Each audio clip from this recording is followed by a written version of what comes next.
What's up, guys? Clouded Journey here, and I got a whole whack of new awesome stuff to show you. Hopefully a few books maybe you haven't seen before, a couple on here I've never seen in videos, so hopefully a couple things you can learn. And all I do is win, win, win, no matter what. Got money on my mind, I can never get enough. Whenever me and Khaled do the remix, everybody hands go up. Hey, showtime. this is Agent Venom, little figure I got. I guess these are kind of hard to find. It's based on the Tony Moore Agent Venom design, and there's just not a lot of them around. This is just a cheap one from the, I think it's called the Web Warriors, the Ultimate SpiderMan line.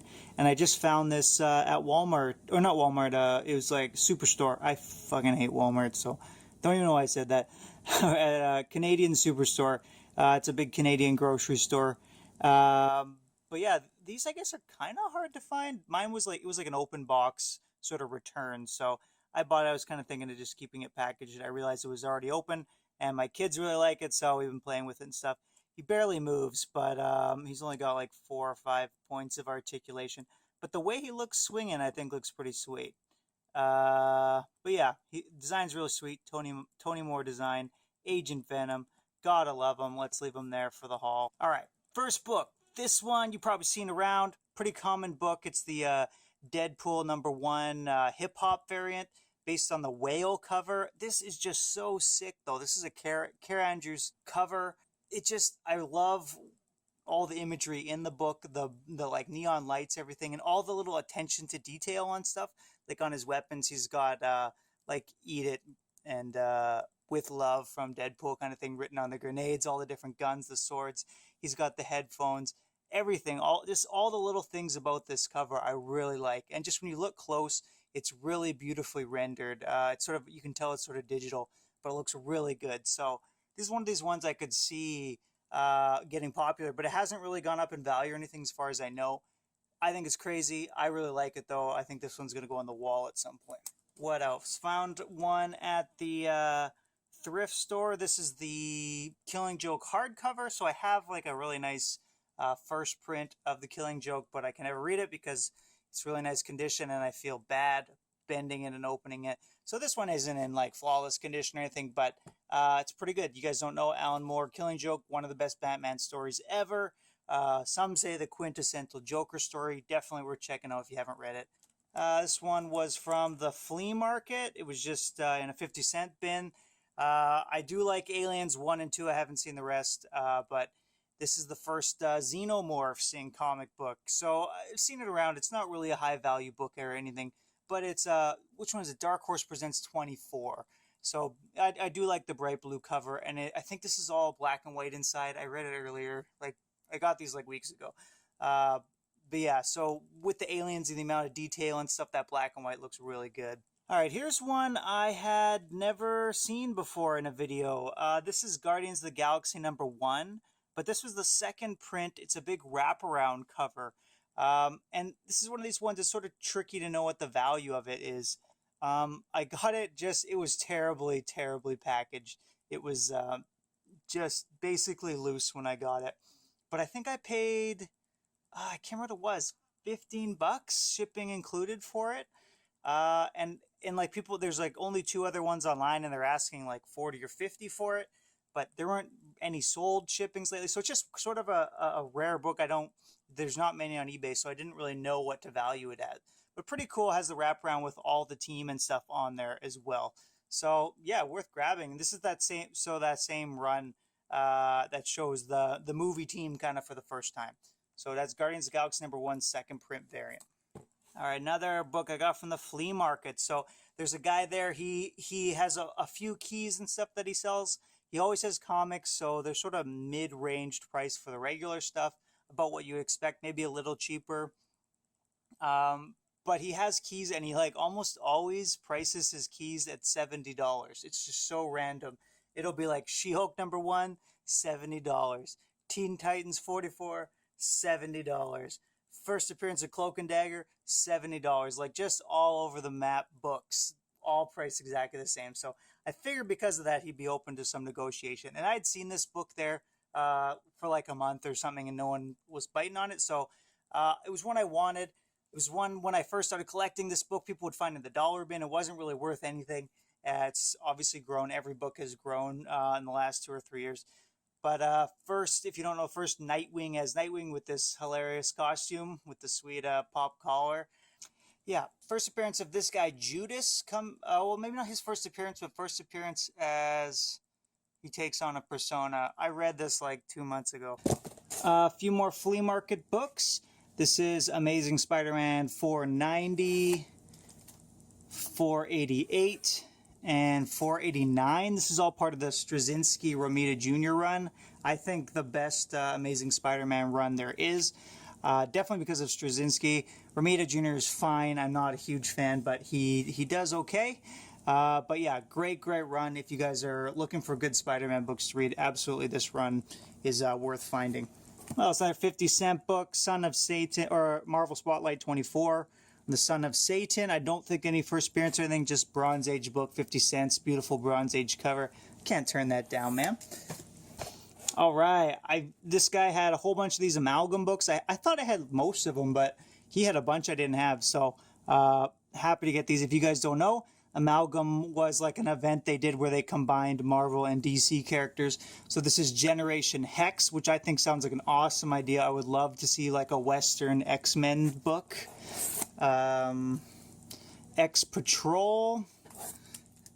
The Magnetic Men featuring Magneto. So some of them, they don't even change the character. Like Magneto, maybe his personality, his costume looks a bit different, but clearly his name and everything and powers are the same.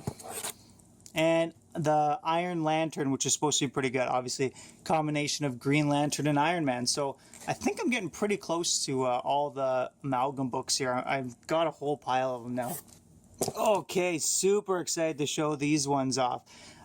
These I got off eBay from a random seller. They were labeled as fine condition, and they are very low grade. Golden Age books. This one is Captain Marvel number 86. I think that was 1950, and this one is number 44, which was 1947, I want to say. I have it written down somewhere, but what they do say on the site, which is absolutely true, is they're very low grade, but the covers are attached. All the pages are there and everything. You can see, I don't know if you can tell on the side, it's getting pretty torn up. And this one has writing on the cover. But yeah, super stoked to get in the Golden Age Club. Golden Age books are just really expensive. If you guys don't know what happened, I guess was it during World War II, there was a major paper shortage. So it was just everybody's duty to recycle like crazy. And a lot of these books just got thrown in the recycling. That's why a lot of them are really rare and hard to find, so especially in high grade. So Captain Marvel Jr., superhero books specifically are fairly pricey. So I wanted to get some, and I got these for, I think one of them was 16 and one was 18. So yeah, just awesome books, beautiful covers. I really like these I like the Captain Marvel Jr.'s design actually a lot better than I like Captain Marvel. I like his colors, I like the cape. This cover is a little bit suggestive, but I'm okay with that. The teenager discovering his key of mystery. Gotta love it. So beautiful books. They also had a number 7 up there, like a very early one, which I was tempted at. That one was, I think, 30 or 50 bucks. Maybe I should have just pulled the trigger, but figured I'd grab these first. So yeah, super stoked on these. Some awesome Golden Age books. So I'm finally in the Golden Age Club. Another eBay purchase. This is Batman 655, which is the first appearance of Damian Wayne. And this is the 1 in 15 variant. So the harder book to find. One I've kind of always wanted. It's been on my list. It's one of these books I never see in the wild. So it's one I got to pull the trigger on eBay and just grab it. Well, I have some eBay funds, so went for it there. So stoked to have this nice high grade book, probably like a 9.2 or something. All right, this one I got from a fellow YouTuber. This is Mercer Knots book. So this is one of these books, man, like it's exactly what I would have wanted. I knew about it because of his video, because I'm one of the only person I know who's reading this series, but it's the current Agents of S.H.I.E.L.D. number 9.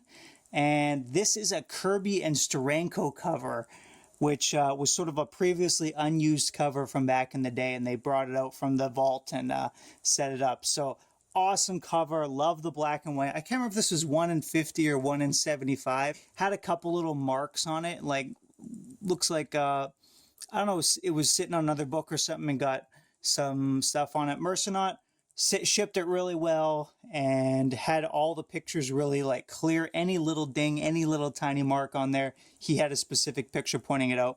So really great experience. Check him out on eBay because he does sell stuff on there occasionally, just same name as his YouTube. And I would recommend him. But yeah, really excited to have this book because it's cool having old school, never used Kirby and Steranko art is just rad. What else can I say? I don't know. I love this cover and super excited to have this book. I got it from him for like $10 because nobody really bid. So yeah, it was sweet. Almost done here. So got these. I dropped Ninja Turtles right around this time and said I would buy the trades after they came out. And these trades are pretty popular. Like a lot of the trades go down in value pretty quick. These ones don't. They cost $20 kind of ish regularly. This was like a library set that somebody had up on eBay, so kind of beat up, but all the stories there obviously, so that's all I care about. So this is number 9. That's the Sweet Santa Luco cover, and number 8. So these I got for $5 a piece, and with the combined shipping and stuff, so pretty sweet. All right, this is Nintendo Power. Nintendo Power would absolutely be something I would probably collect if I ever saw it in the wild. I don't see it. No one really has it in places that I go. So it's not really, it's something I would, if it was around occasionally, I could buy it. I don't really want to just buy it all on eBay. I had a subscription to this for like a year as a kid and I loved it. It was so awesome. Full of cool stuff. Guides to your video games, maps. I loved maps as a kid. You can get like the whole map to all the different levels and stuff. This is an early issue. This is May, June 1989, so I would have been like 5. And this one had a contest in here. There you go. So the contest was that like a fan had to design a game of their choice with characters, levels, bosses, all that kind of thing. And the winner of this contest was Jeffrey Scott Campbell, one J. Scott Campbell. So I can't remember if it says how old he was here. I think he was like 15 years old or so. Yeah, 15. So as far as I can tell, J. Scott Campbell's first printed work or published work. It's obviously not worth much because it doesn't have any slim waist women with huge boobs. This chick is on the other side, but she's no J. Scott Campbell artwork. Yeah, kind of neat little point if you are a fan of J. Scott Campbell. This one, I got this, I think, for $8 online. It didn't have the poster. It's pretty low grade. I just got it because I thought it was kind of a neat thing, and I liked the old... I love this Ninja Turtles game. That's this book, too, but I like the old Nintendo Powers, and I wanted to just grab a cheap one to take a look at the article. But, yeah, so that's kind of a neat one. Worth checking out if you're a J. Scott Campbell fan. All right, and finally... Bam! Daredevil, the Man Without Fear, the Brubaker Omnibus, Volume 2. Now, these are... I didn't realize that these omnibuses go for so much, but these Daredevil ones specifically go for just a ton of money. Volume 1 goes for like $300. I'm watching one on eBay right now. It's in nice condition. It was at $200 already. Yeah, these are just really hard to get. So I found this one online. And it had like a couple little marks on it. Like it's not pristine condition. I don't care that much. I really want it because I really like Brubaker, and I think his kind of writing reads really well in trade or omnibus format. So I really wanted to get this. So I paid $80 for this one. So I was pretty happy to get that price. This one is the lower value of the two. But generally this does go for $100 to $200 in like pristine condition. So happy to get it for what I got it for. Trying to decide if I should just go ahead and start reading this one. I could honestly get the singles for cheaper than the omnibus. So trying to decide it, figured out what to do. I might just start reading this one because I have this cover here is the Daredevil 500 wraparound. I actually have this book signed by Brubaker. Really gorgeous cover. But Yeah, I think I'm just going to read it because I'm dying to read some good Daredevil stuff. Although Daredevil, the new one, did come out with Charles Soule. I do like Charles Soule, but it seems like he's back to his gloomy self. So we'll see how that goes. But yeah, guys, thanks so much for watching. Sorry for dragging this out a little bit, and we'll catch you later. Take care. Merry Christmas, all that.